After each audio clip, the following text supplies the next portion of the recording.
เจริญพรบรรดาธรรมผู้แทนผู้สานิกชนจากบรรดาประเทศต่างๆและที่ประชาชนที่นับถือและ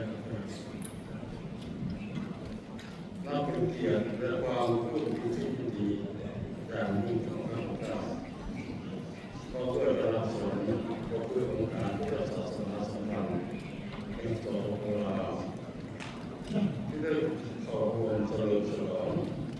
วันวิสาขบูชาธรรมศาสนา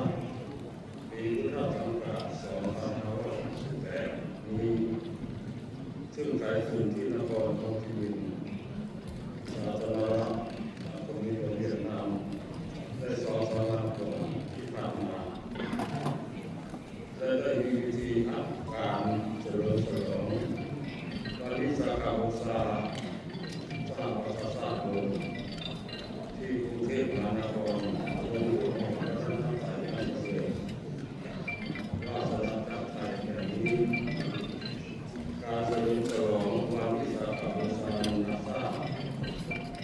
ได้มีการจัดขึ้นมาแล้วหลายปี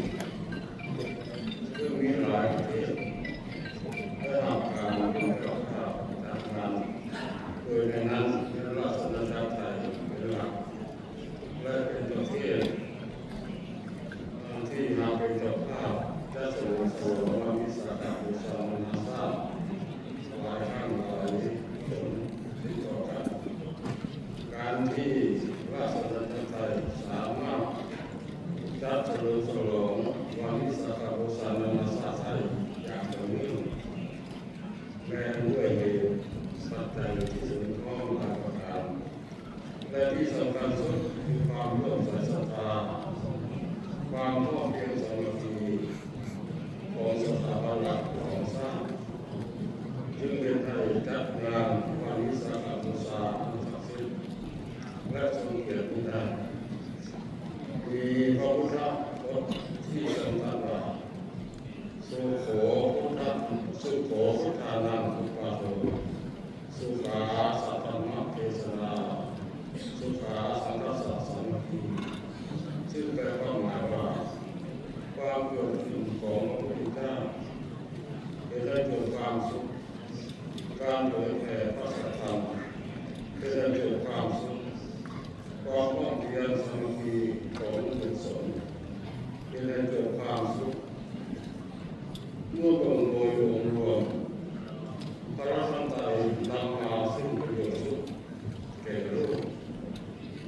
แก่มวลมนุษยชาติและสรรพสิ่งวิสาขบูชานาซาในที่นี้ได้มีหลักการวิธีการแนวทางที่คณะนักวิชาการจากทั่วโลกได้นำเสนอให้เกิดประโยชน์สุขแก่มวลมนุษยชาติซึ่งประกอบด้วยหัวข้อว่าด้วยการสร้างสันติภาพภายในเพื่อสันติภาพของโลกสติ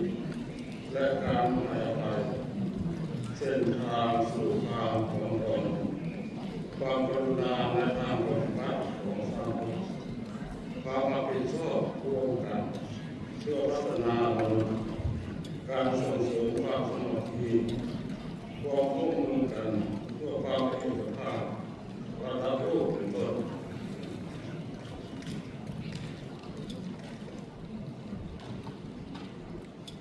บนหัวข้อหลักการวิธีการ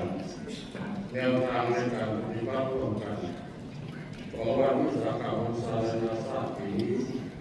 มีความหมายความสำคัญที่สุดอาตมาภาพน้อยในนามองค์การพุทธศาสนาสัมพันธ์แห่งสปป.ลาวก็คือพระสงฆ์ลาวและพุทธศาสนิกชนลาวนะครับขอสนับสนุน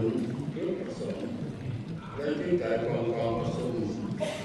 มหาสันนิบาตวันวิสาขบูชานาซานี้และขออำนวยพรให้กองประชุมไทยมหาสันนิบาตสาธุโตโลกเฉลิมฉลองวันวิสาขบูชาสากลครั้งใหญ่นี้จงประสบผลสำเร็จ อย่างในหลวงหวังว่าการเฉลิมฉลองวันวิสาขบูชาศาสนาของพวกเราจะนำเอาหลักธรรมคำสั่งสอนของพระสัมมาสัมพุทธเจ้าที่ทรงประกาศไว้แล้วเผยแผ่ออกไปกว้างไกลเพื่อประโยชน์เพื่อความสุขของพระผู้ทรงทั้งมวลมนุษย์และเทวดาทั้งหลายขอขอบใจและขอบคุณทุก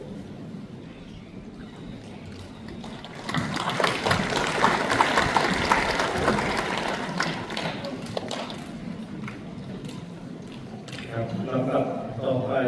จะเป็นพระเดชพระคุณ